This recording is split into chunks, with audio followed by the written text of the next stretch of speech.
Welcome to One Girl in All the World, a Buffy the Vampire Slayer rewatch podcast where we recap each episode in order and discuss. I'm Ashley, Buffy super fan. Kimmy, Buffy newbie. You can find us on all major podcast apps, YouTube, and Instagram with new episodes on Tuesdays. Okay, we are recording very early. Not that you know it from Kimmy's. Some of us are morning people. Glam. Some of us are. I am a morning person. God damn it. Are you? Yeah, not lately, but I really am. But I have other things going on in my cycles. Advil, close by. All right. Yeah, so I'm going to be slow today. Okay. All right. We are talking I Was Made to Love You. This was a good episode. Okay. An interesting episode. Yeah, it is kind of like a standalone, but it spreads a lot. Like it plants a lot of like storylines that just like have long-reaching consequences. So it is interesting. Okay. Speaking of I Was Made to Love You. It was originally aired February 20th, 2001, written by Jane Epstein, who we love, and directed by James A. Contner. And the synopsis is, Buffy must stop a heartbroken young woman who was manufactured to be the perfect girlfriend from destroying the city and then finds herself comforting the creation over the loss of love in both of their lives. We start out in the magic box in the training room, more specifically, where Buffy is training, but really, as we see her do often, she is really like therapy by beating up a dummy, which we will get to later. Yeah, I thought it was a punching bag. Or punching bag. Yeah. Punching bags have feelings too, sometimes. But she's upset about Spike. So she's working out her frustration about finding out that Spike has feelings for her. So now everybody knows. So she's told, obviously, Giles and Xander are in the room. And she's told everyone, like, what happened. So now they're all aware. She thinks it's somehow her fault? Yeah, she's like, okay, I can't get these, like, normal guys, even though what was normal about Angel. But I guess Parker and Riley, I guess, to, like, stick around. But someone like Spike is like, I like what I see in that girl. That's messed up. And then we find out that her punching bag is Puffy Xander. Poor Xander. He's in a big, like, sumo, like, thing, contraption. And he's like, feeling it's not your fault. Yeah, so she's worried about finding somebody. Yeah. And it's kind of sad. I think people probably, like, fall to this for sure after a breakup. But, like, she's like, oh, I can change myself so I'm more, they're more likely to stay. I can laugh more at their jokes. I like when she's like, they like that the laughing joke at. You said it weird. Like laughing at their jokes and, you know, maybe they won't be scared that I'm stronger than them because that was definitely a Riley thing. And stuff like sucks. This. Yeah, so she's like thinking of all these ways that she can kind of like entice them to stay in the future, which is sad. Yeah. And it's just a strange. We had a lot of comments on our differing opinions about that conversation between like Riley and Buffy and Xander and Buffy. Remember when Riley left that episode? A lot of differing opinions in our comments. Oh, interesting. Some people were very much like, a friend's got to give it to you like straight. And then other people were like, no, Xander sucked. So there's a lot of different opinions there. And my thing wasn't that Xander didn't need to give it to her straight, but he showed her, like, in my opinion, no compassion. Anyway. I feel like he was good here. Yeah, so that's kind of like why I brought that up. Because here he's you don't need to change. No, be the person that you are. Will love you for who you are. You shouldn't have to change. Just like you shouldn't expect someone to change for you. Yeah. So, okay, Xander, we're going to be nice to Xander right now. That he did a good job. And somebody will fall in love with your heart because it's great. She hugs Puffy Xander. No, that's cute. Xander says, be yourself. Yes. So, in Maple Court, a girl gets out of a car. Like she seemed to hitchhike. And is gonna like looking for true love. And the guy that dropped her off is like, "You sure you want to get out here? This city's a little bit, because like everyone knows like Sunnydale is sketch. Yeah, weird things happen here." he's like, what are you even looking for? She says, true love. That's cute. Yeah. So we go to the credits and we come back to Buffy's, and Joyce is getting ready for a date. She's spinning around in a dress repeatedly. Yeah. And Buffy and Dawn are teasing her about going on this date. And yeah, so she met a guy at the gallery named Brian, and they're going to go for dinner and a movie. So this is like happy. Like Joyce is back at work. She's excited. Back at work, getting back into life, and now she has a date. Yeah. And she looks great. She looks happy. Nervous, which is cute for a first date. And she made a joke about Randy Sex Kitten buying her a drink. Yeah. I thought that was funny. We also find out that Buffy is going to like a spring break party at like a dorm or something. Yeah, I guess that's all that happens in the scene. Joyce is just very nervous about her date. And she has like an hour, like 2 hours before it, but she's like completely ready to go already. Yeah, that was funny. Yeah, that was cute. She keeps asking Buffy what the time is, and it's like 2 minutes later. Okay. It's like 4:30 and her date's at 7. Yep. So cute. She's got some time. Yeah. So at campus, Anya and Tara are walking. They're talking like computers and stocks. So Anya, like, she's gifted with money. She's been like figuring out like stocks. And remember, this is 2001, like the whole bubble, like the whole tech bubble and everything. Yeah. And she's got to figure it out. And her regular salary, she has tripled it from what which is bananas. Giles has given her. And I love when Tara says, you mean like money? Yeah. Yeah. So they're talking about this. And then that same girl comes up. Did she introduce herself at this point? No, not yet. Okay. So wait. Yeah, no, I don't think we said her name yet. Yeah. I just wrote down her name because I know her name. Okay. I didn't write it down yet. Okay. So that's good. Yeah. Because I definitely wrote it down when she said it. So okay. Yeah, it's not there yet. Yeah, so that girl that get out of the car comes up to them and she's like, hi, I'm looking for Warren. Do you know him or where he is? And they're like, oh no, sorry. And then she just like, she's like a little, she's weird. She's kind of like Anya. Very strange. She does it out there. She's okay. And she walks to the next person, like, which is right behind them sitting on a bench, and asks the same question. Yep. So they just kind of like wander off like, okay, that was strange. Yeah. But you see those kind of things in Sunnydale every day. So at the party, Buffy and Xander are dancing, and Anya says like how everybody's there. And Anya says like how she's so like nice because she lets them dance together because she's like not threatened at all. And she's expecting a karmic reward for this any moment. Yeah, she's done a good deed, so she's waiting for her good. I get reward. I get a reward. Yeah. And then Buffy sees Ben at the party, and I like how she just puts herself in his eye line and then pretends she doesn't see him. She's trying to play it cool. Trying to be cool. And then he's like, hey, Buffy. She's like, oh, Ben, I didn't even see you there. Oh. And they talk again about how he's not wearing scrubs. And then he makes a joke about he's wearing orthopedic pants, and she doesn't laugh. And he's like, that like landed bad. And then she's like, oh, boys like when you laugh at their jokes. And she was like, ah. Like a weird laugh. Overly, like a weird creepy laugh. Overly laughs, but she kind of is like, oh, that's weird. So Buffy's trying really hard here. Too hard. Yeah, trying really hard. She asks him to dance, and he's like, I don't dance well, but let me like get rid of my beard. I will, because he's gonna like he's gonna shoot a shot. And so he goes off, and then Xander sees a girl walk in, which is that girl that's been, and she's asking people at the party about Warren. He notices her. Yeah. She's cute. And Willow and Anya are like, she's still looking for, that was like this morning, she's still looking for Warren, like this whole time. That person. Weird. Yeah. And Willow also thinks she's attractive, which Tara doesn't like. No, Tara got jealous. So this is like the first time that we've seen Willow like express like attraction to another woman other than Tara, which is interesting. Yes.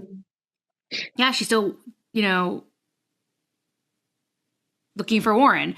So then we see a guy notice this, and maybe this is Warren, and he grabs a girl that he's there with and like leaves quickly. Yep. Even she's confused. The girl is confused that he's with.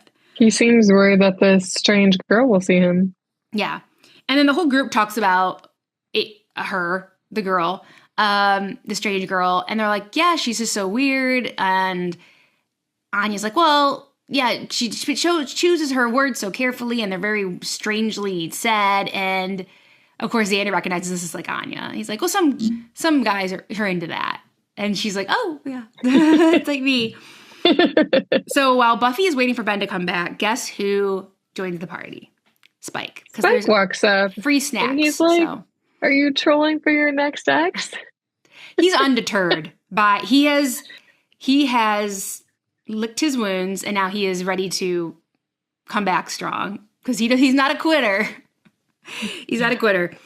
So he tries to talk to her, and she's like, get away from me, like really like not having it. And he, like when he says, if you want me to leave, you have to put your hands on my hot, tight little body and make me. Yeah. So he's like, fine. He like is like, oh, fine. And he leaves. He doesn't leave the party, but he like leaves talking to her. Yeah.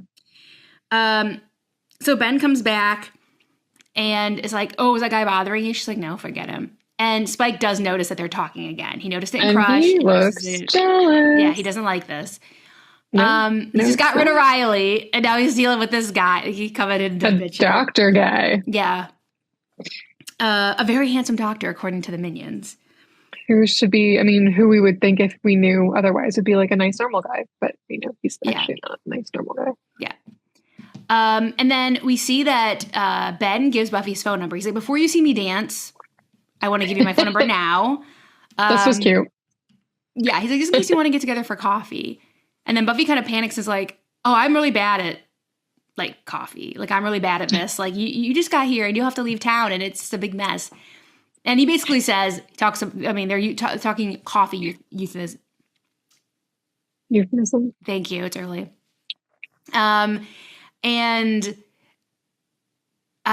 he basically says he thinks that she's worth getting to know.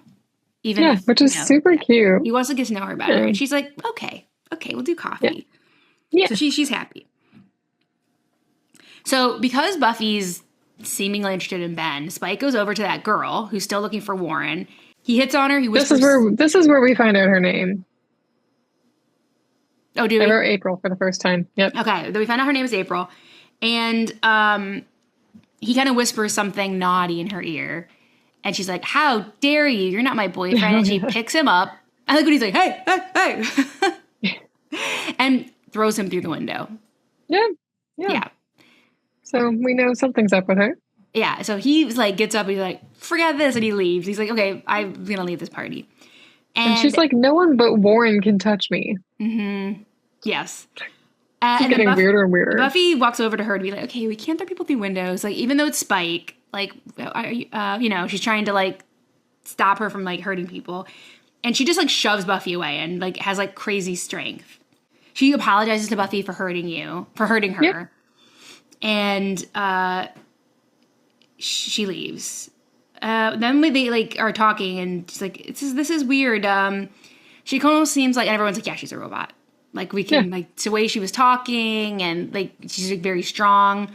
She's a robot. And she's weird that she looks so human-like. Yeah. For 2001. Yeah. And Willow is going to try to do some research on this Warren. Figure out who this guy is, even though they only have a first name. It's going to take some time. Yeah. And then she makes a joke about like, it's not exactly a code red. Maybe it can be a code pink. We need more codes. Yeah. And then at Buffy's, she's like, I need to get back home because Giles is like babysitting my family. Babysitting Dawn while Joyce is out on her date. So she gets there. Well, he's like, oh, I'm sure I think Tara, I don't know. Tara's just like, I'm sure they're having a blast. So she gets home and he's like, I can't take this, Buffy. Like, you can't leave me here with her. He's like, what do you say? Aggressively cheering music, ate cookie dough, and talked boys. Yeah. What did she make you do? He's like, this is not cut out for Giles. Yeah, and talked about boys. So Joyce comes home and she's like, do you want to stay and hear my mom talk about boys? He's like, no. So he leaves. And Joyce says that it went really well. Yeah. Like she may have accidentally left her bra in his car. Yeah, or in the restaurant. On the dessert cart. On the dessert cart. And Buffy's like, la la la la la la la la, can't hear you. Can't hear you. And then we get a quick scene of April walking from door to door at like 3 o'clock in the morning, just knocking on Looking for random Warren. doors, door to door to door, Yep. looking for Warren. And people are not happy, obviously. No, they're not loving it. Why you would even answer your door at 3:30 in the morning in Sunnydale is beyond me. But In case you thought it was the police, like telling, like, I don't know, telling you something had happened, or I don't know. I don't know. But I don't know. he's crazy for opening the door, in my opinion. All right, the magic box. Buffy is they're all filling Giles in on this like robot situation, and Willow hasn't narrowed it down. She thinks to Warren Mears. He went to Sunnydale High with them for a semester, but then he moved to like a technical college, like a little bit away. But it's spring break, so he's probably home visiting his family. And she found his parents' address. And they're guessing it's a sex bot. Yeah. Gross. And Xander is very like, wow, what a lucky guy to have this sex bot. Like everyone looking at him like, ew. Yeah. No. Buffy's gonna go check the address out. And it kind of goes from like, the conversation kind of like goes from, ew, what a sick perv, to what would drive someone, like the emotional loneliness. Yeah, like maybe like this. They couldn't find real love. Maybe he was lonely. Yeah, and then they're like they try to empathize. Yeah, yep. like they have like maybe have like some compassion for him. Yeah. But yeah, either way, they have to go check it out. Yeah. And Buffy calls Ben. This kind of it's Warren and April's relationship and how like April feels really like mirrors Buffy and Ben's kind of like simmering thing in this episode. So Buffy goes and talks to Ben. She calls Ben, and then we see Ben pick up right after he turns from Glory to Ben. So we kind of go to Glory's. Yeah. He answers the phone, and they're going to go out for coffee tomorrow night. And I like what after he hangs up, he's like, oh, because he's in a dress. He's like, man, this again. So at Warren's, Warren is trying to leave his parents' house quickly with his girlfriend. And his girlfriend's like, what is going on? This is weird. Yeah, so she has no idea, like, about April, obviously. Yeah, he could have just told her. Yeah. Well, I made a sex spot. I get it, but so like... First, a good way to get broken up with. So I get... Anyway. He's trying to leave. She's like, why are... she's the one, like, what is going on? Why are we leaving? Yeah. And Buffy's at the door when she goes to leave. And she's like, we need to talk. And he's like, is it about her? She's like, yes. And Katrina, is his girlfriend's name, is like, what is going on? He tells her to shut up, which is obviously the first red flag there. Well, the sex robot was the first red flag. And then she's like, you know what, forget it. And she leaves. And then I like when Buffy's like, hey, we need to talk about her. He's like, she hurt anyone? She's like, no, but obviously we need to like find her. And he's like, I got to tell you something about her. And she's like, no, I know. He's like, no, you could not know what I'm about to tell you. She's like, no, I figured it out. There's no way you could have figured it out. She's like, okay, well. And I actually thought he was going to say something. It is like dramatic music. It's like, she's a robot. We're like, we know. Yes, we know. I like how they built to that. Like even the music and like zoomed in on him. She's a robot. Yeah. It was funny. Thought it was going to be some sort of twist. Yeah. He's like, but we already figured out the twist. Yeah. All right, at the magic box, I like when they're talking about they're talking about the robot and everything. And Dawn mentions Ted. Do you remember Ted? The the boyfriend that Joyce got that was a robot? And like Buffy fought him and threw him down the stairs and it broke his neck and they thought she killed a guy, like a human, but he was a robot. Do you remember that? Oh no! Wow, kind of. Okay, that was like season 2. A long time ago. That's why I don't remember. Okay. But Dawn has she has the memories even though she wasn't there. Okay, right. So she's always thought there might be more like Teds out there, like more robots masquerading as humans. Mm. And guess who burst through the door in a cloud of flames? In flames. Yeah, in flames with his little blankie, Spike. And I don't even know why he showed up, honestly. I think just to like, gauge the water, take the temperature of the situation. But they're all like, get out. Yeah, everyone's just like looking at him like really mad. Giles is pissed. Giles pushes him. Yeah, and even he was like, well, somebody's like happy to see me. Hey, Niblet, to Dawn, and she's like, stay away from me. Like she's pissed. No. And Giles is like, we're not your friends or your way to Buffy. There is no way to Buffy. Get over it. I don't know what she told you, but like we actually like took on Drew together, who was up to no good, and she may have thought that I was saying something and he's like, you need to get out of here, like get over it. We know like what you said and everything. Like you can't downplay it, so you need to get out. So he leaves because whatever like tentative relationship he built with them, gone. Yeah. Well, because they're Team Buffy, obviously. Mm-hmm. Yeah. So at Maple Court, April is still walking around asking every single person where Warren is. And some mean boy's like, oh, yeah, you just missed him. He's over there. They have no idea who he is, but they just sent her off. Like, I don't know. Like, just being mean. At Warren's, Buffy and Warren are talking, and he's saying that Warren built April because, he couldn't find anybody. And he didn't build her just like as a sex bot. He built her to love him. He built a girlfriend. He built a relationship. He made a girlfriend, yeah. But then he got bored. Then he got bored because she was so predictable. Because when you build someone that is like literally perfect, there's no variety. There's no surprises. There's nothing to learn, I guess. So he got bored with her. And he met a real girl, Katrina, and fell in love with her for real. So now he's stuck with She's April. Funny and cool and unpredictable. Yeah. And so because he came home for spring break, he left April in his dorm room, told her to stay there, and thought, like, you know what, her batteries will run out, and then that's how I, like, will deal with this. But she didn't stay there. Nope. And her batteries didn't die. And her batteries didn't die yet, even though they should be dead. She's probably nearby. So at the playground, Katrina's kind of, like, walking. She's mad. And they run into each other, her and April. And, of course, April asks about Warren. And she's like, the girl came up to my boyfriend's door, and now like, Warren is my boyfriend. Like, she thinks I don't know, all these girls are coming after Warren. April loses it. Yeah, and it's like, you're lying. And she doesn't realize it, but she hurts Katrina. She, like, holds her and, like, basically makes her, like, pass out. She's like, because Katrina keeps saying that Warren is her boyfriend. It almost sounded like she broke her ribs. Geez, yeah, she probably, for sure. So at Spike is mad. And he's, like, clearing up the whole shrine and, like, just putting everything in boxes. And he's upset.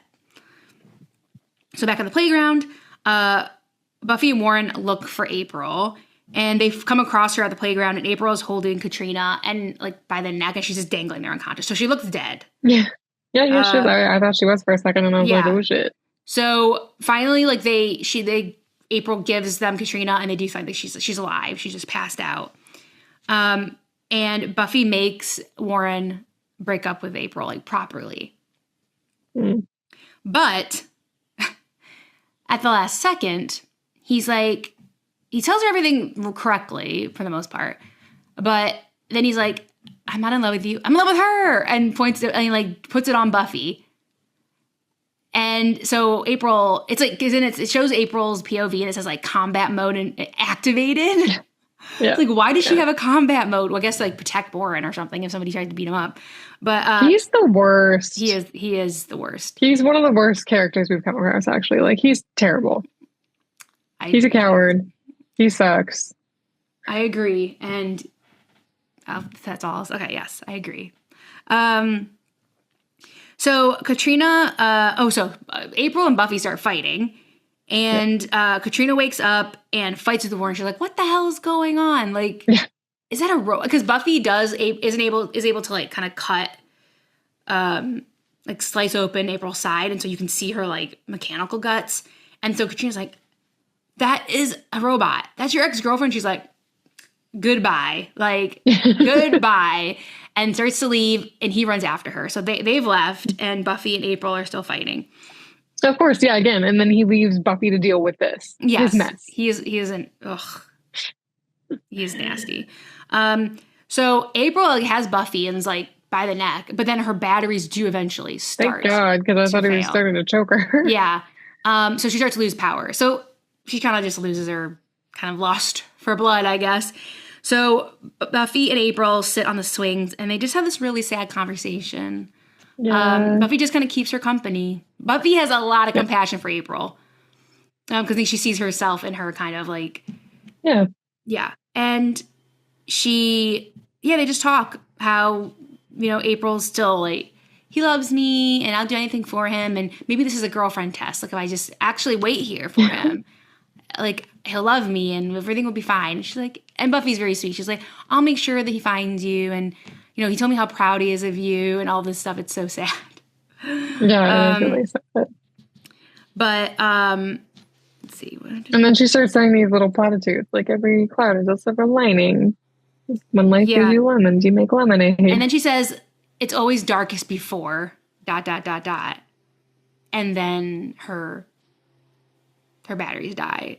So obviously it's interesting turn of phrase because the last word there is dawn. So. Oh. Darkest before dawn.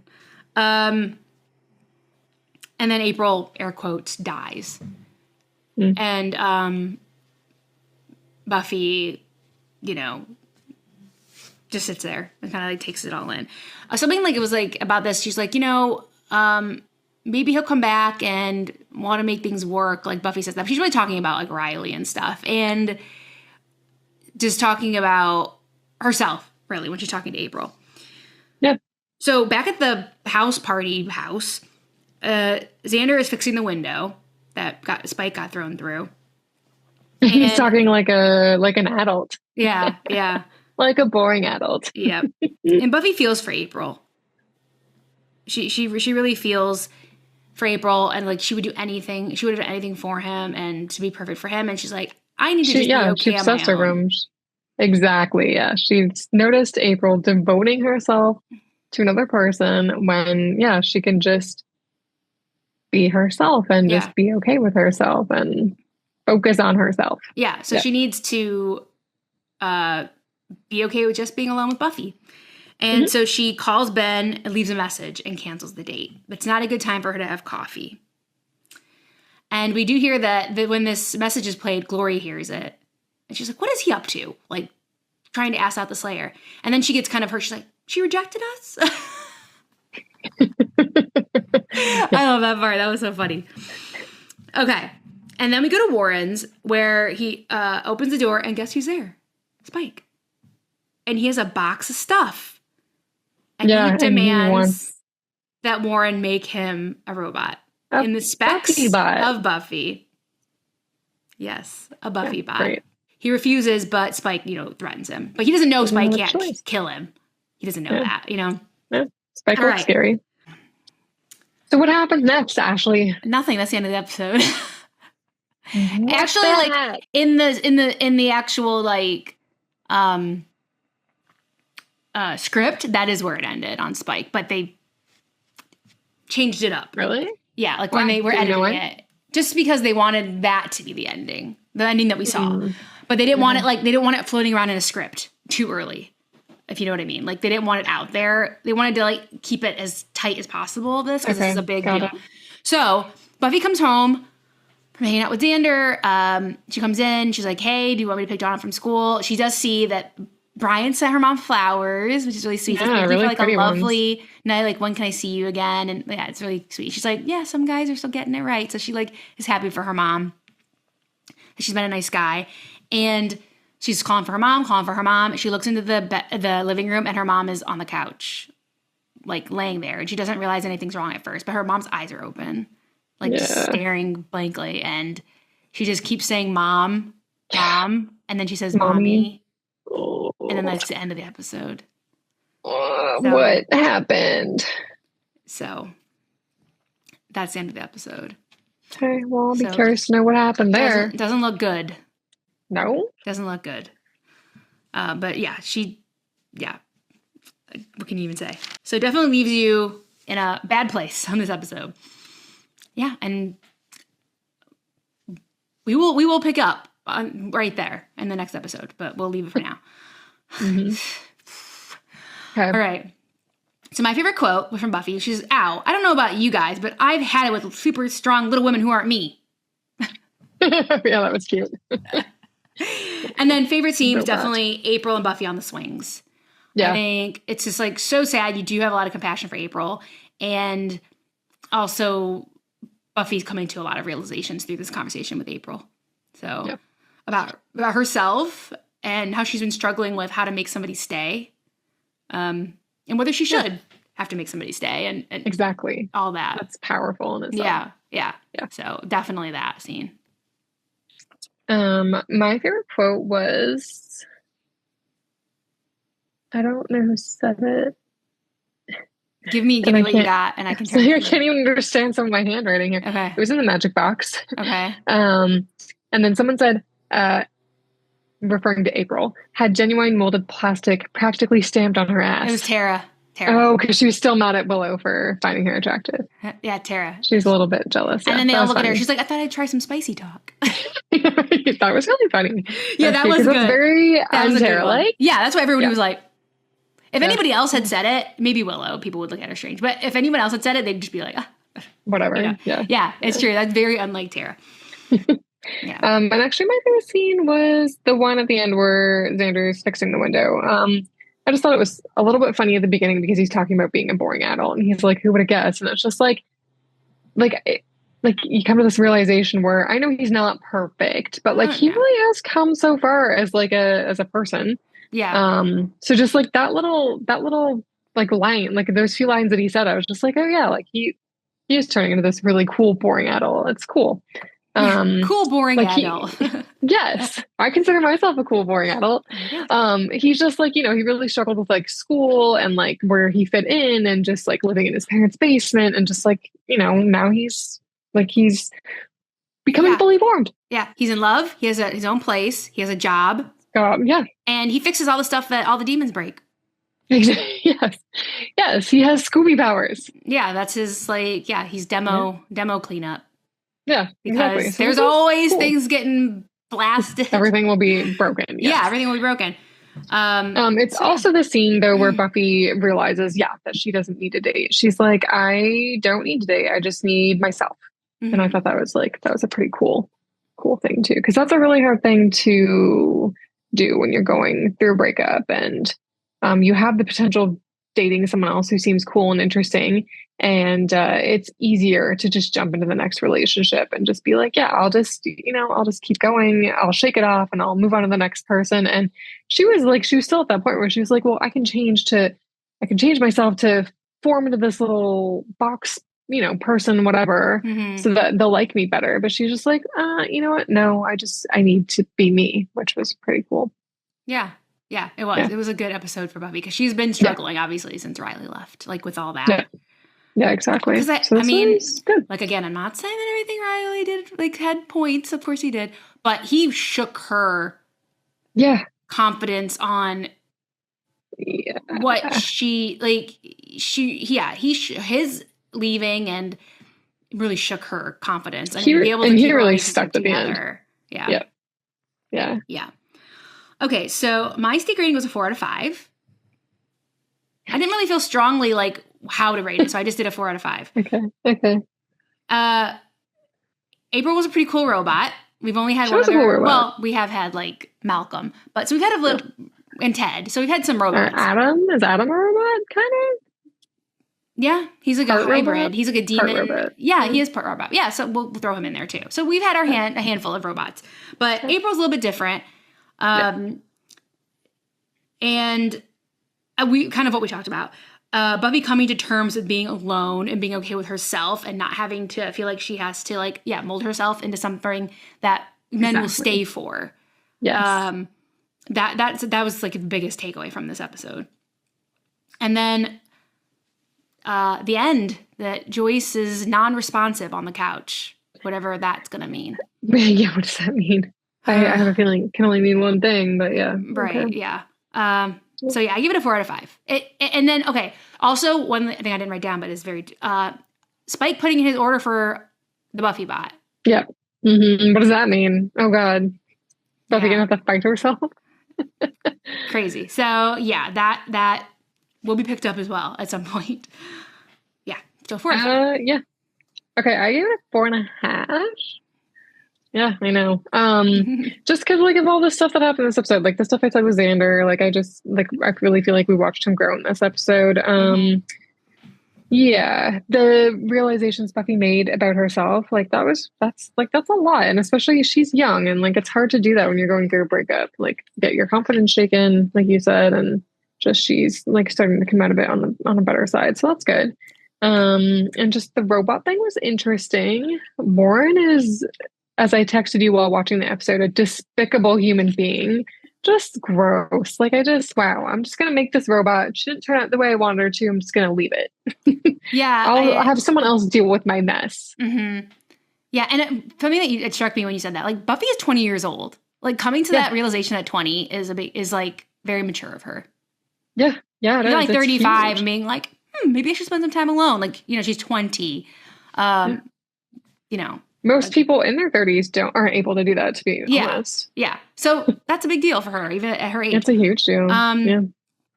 And then I was gonna say something about Warren. Like, you can he is a human being. Yes. So he doesn't even have like all the excuses of like being a demon or not having a soul and all this stuff. So yeah, you're right. Like, he's not a demon, but he's just like a horrible person. He's a bad guy. The way he talked to Katrina was really bad. He's like, shut up. And I don't want to say too much, but anyway, yes, we'll just leave it there. He's a bad guy. Okay. There. Anything else? Nope. Okay. Yeah, I'm curious to see what happens with the Buffy bot and Joyce. Yeah. So, yeah, we'll see. All right. So the next episode, the title kind of, tells you some stuff. The body. Whose body? Joyce's body? I don't know. It was really hard to come up with a question for this one. So, okay. Because so many of it would be like spoilerish and it was just very hard to come up with a question. So it's not the best one I've ever come up with. Okay. Okay. Willow's having a hard time on deciding on something. What is it? Oh, God. I know. I'm sorry. I don't think it's anything to do with Tara. I guess I could be wrong, but like... do you want me to give you a hint?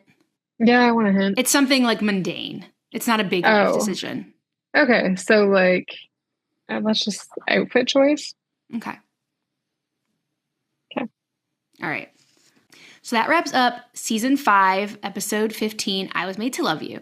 Again, you can find us on all major podcast apps, YouTube and Instagram, with One Girl in All the World Pod. You can email us at onegirlpod@gmail.com. Thanks for joining us, and we'll be back next week, season 5, episode 16, The Body. And I will say, before we say Slay It real soon, approach this episode with caution, okay? If you are like not in a good place, maybe wait, or look up some trigger warnings with this episode, for sure. I just want to say that, okay? Oh my God. All right, Slay It real soon. Bye.